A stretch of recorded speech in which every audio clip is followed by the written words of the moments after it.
Bab 19. Keinginan terakhir.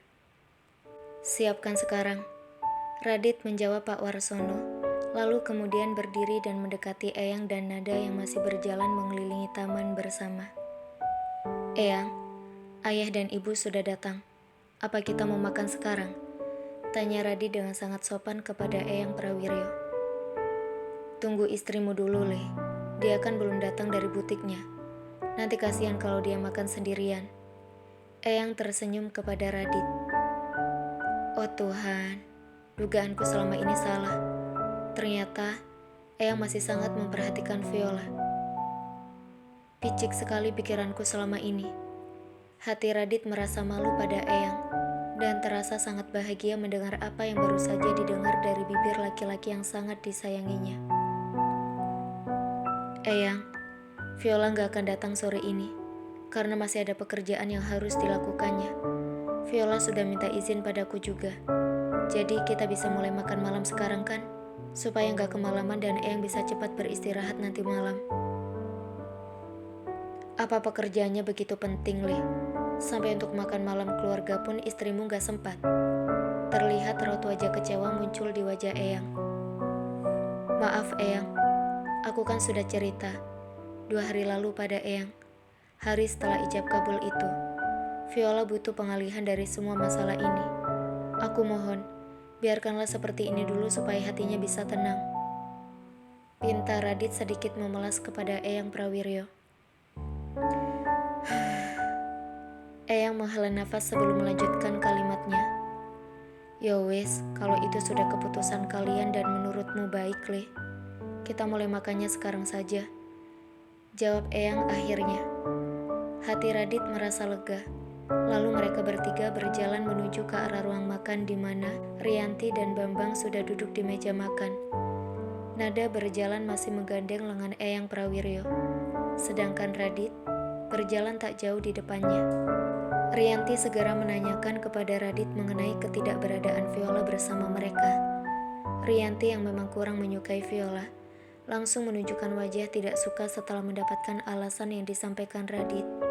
Sama seperti alasan yang diberikan Radit kepada Eyang tadi.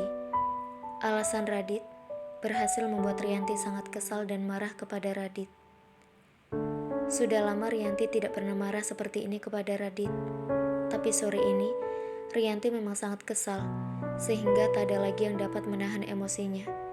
Bagi Rianti, seorang istri harus bisa berkhidmat kepada suaminya.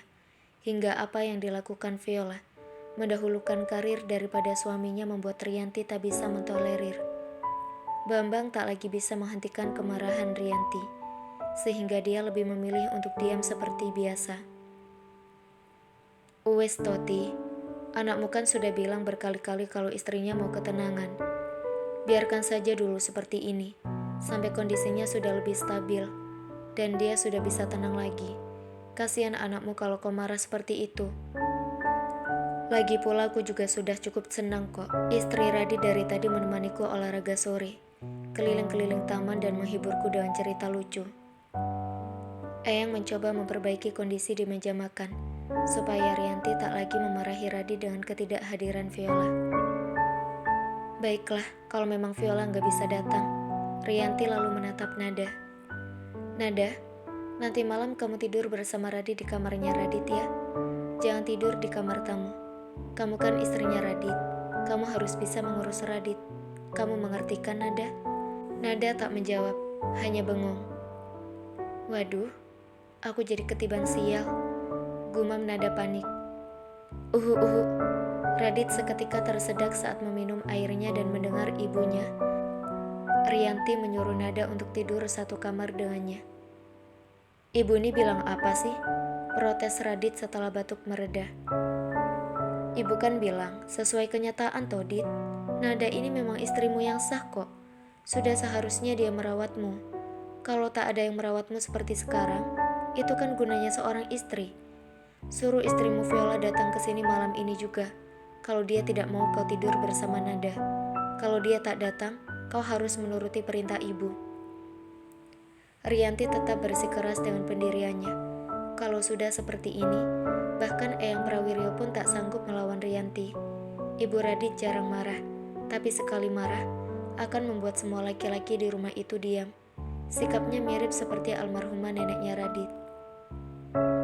Kalau memang Viola tidak mau lagi mempertahankanmu, aku akan lebih senang kalau kau mempertahankan Nada dan bersanding dengannya selamanya.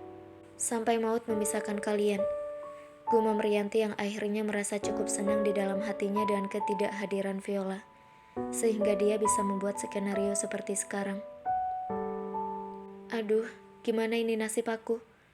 Apa susahnya sih buat Radit nelpon istrinya? Aku gak mau lagi tidur sama dia. Semalaman lagi. Gimana kalau dia ngapa-ngapain aku kayak tadi malam? Nada sudah bergidik ngeri memikirkan isi kepalanya, hingga nafsu makannya pun menjadi hilang. Padahal makan malam baru saja disajikan di meja makan. Terpaksa aku harus tidur bersamanya. Aku tidak mungkin bisa membawa Viola pulang sekarang. Jam segini pesawatnya pasti sudah sampai di Singapura atau Malaysia. Entah dia pakai pesawat yang transit kemana. Gumam Radit dalam hati, yang akhirnya pasrah dengan keputusan Rianti. Tak ada lagi yang dikatakan oleh Radit untuk menentang Rianti. Radit lebih memilih diam dan menikmati makan malamnya. Nada tak mau lagi ambil pusing, memilih untuk menyuapi Eyang Prawiryo terlebih dahulu sebelum memakan makan malamnya. Nada juga banyak bercerita sambil menyuapi Eyang. Eyang sudah kenyang, habiskan makananmu, Dok.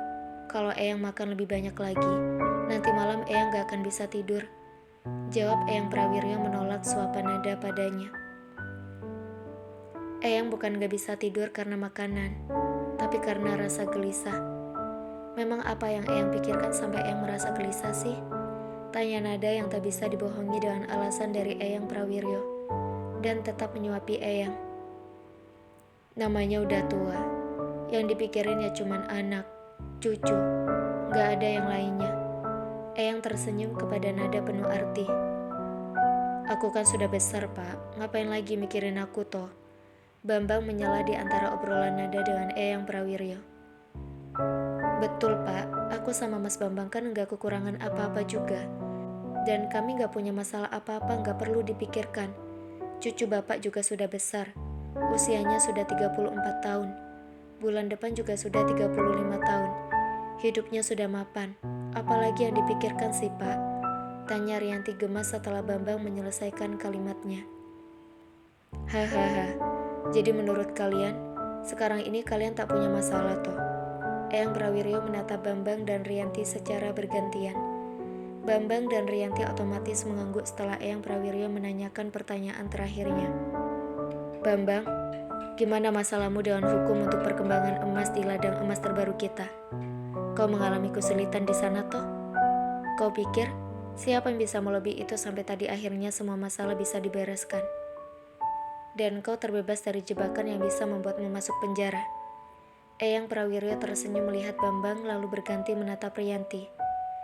Kamu sudah sangat malu toh dengan hinaan teman-temanmu, karena istri Radit tak pernah mau pergi bersamamu seperti menantu-menantu temanmu.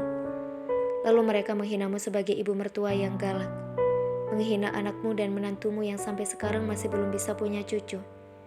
Itu kan yang membuatmu uring-uringan dan kesal setiap hari. Beberapa tahun belakangan ini, bahkan sudah 2 tahun, kau juga gak mau lagi untuk ikut-ikutan kumpul bareng dengan kawan-kawanmu. Apa kau pikir aku gak memperhatikan perasaanmu? Tanya Eyang Prawiryo sambil tersenyum kepada Rianti. Jadi selama ini ibu memendam sendiri rasa sedih dan kesalnya itu. Kenapa Viola tak menceritakan padaku kalau ibu mengajaknya pergi? Hati Radit seketika merasa bersalah pada Rianti. Bapak sudah tua, janganlah banyak pikiran. Biarkan orang mau bilang apa juga, aku gak akan peduli. Aku sengaja keluar dari acara kumpul-kumpul arisan itu untuk menghemat pengeluaranku. Bapak kan tahu sendiri, setiap kumpul itu pasti aja habis minimal 200 juta sampai kadang 1 miliar untuk beli barang-barang branded sama berlian.